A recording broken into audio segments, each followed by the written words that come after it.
While wrapping up the story, Hulu's Under the Bridge makes numerous changes to the true story facts.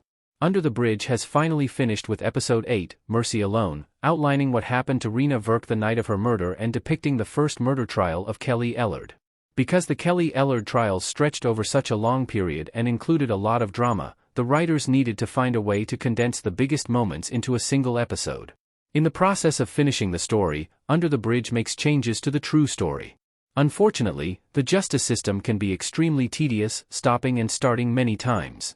Some of these changes simply condense the timeline so that the legal process is consumable.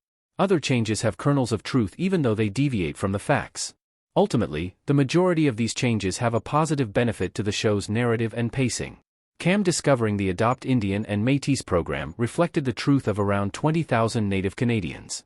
Cam might not have existed, but thousands of real Native Canadians did. A large part of Cam's character arc in Under the Bridge is the fact that she is a First Nations woman who was adopted by a white family.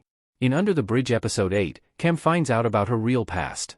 Because Cam was created solely for this show, her discovering her adoption information and learning about the Adopt Indian and Métis program was fictionalized. There is no police officer in the real story of Rena Verk who is identified as having gone through this. However, that doesn't mean there isn't a core of truth to this part of her story arc. The AIM program was a real and horrifying part of Canadian history that occurred alongside the 60s scoop.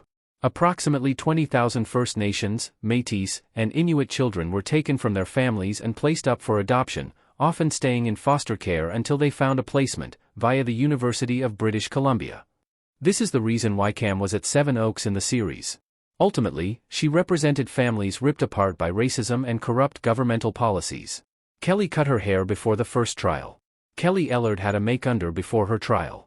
Kelly Ellard looks upset in Under the Bridge. Throughout Under the Bridge Episode 8, Kelly Ellard looks and sounds relatively the same, besides one weird moment in the trial where she starts using a British accent. However, this does not reflect the reality of what happened. According to Rebecca Godfrey's Under the Bridge, Kelly showed up to her first trial with a pageboy haircut and changed her vocal tone to sound like a little girl, very saccharine and demure. At one point, she used a British accent, and at another, she used a Valley Girl accent. The real-life appearance change is a not too uncommon tactic for high-profile trials, where the person on trial gets a make-under to make themselves seem innocent. While it's not confirmed that this is the reason for Kelly's change in appearance and vocal patterns, it certainly seems plausible, especially since she had one of the best lawyers available.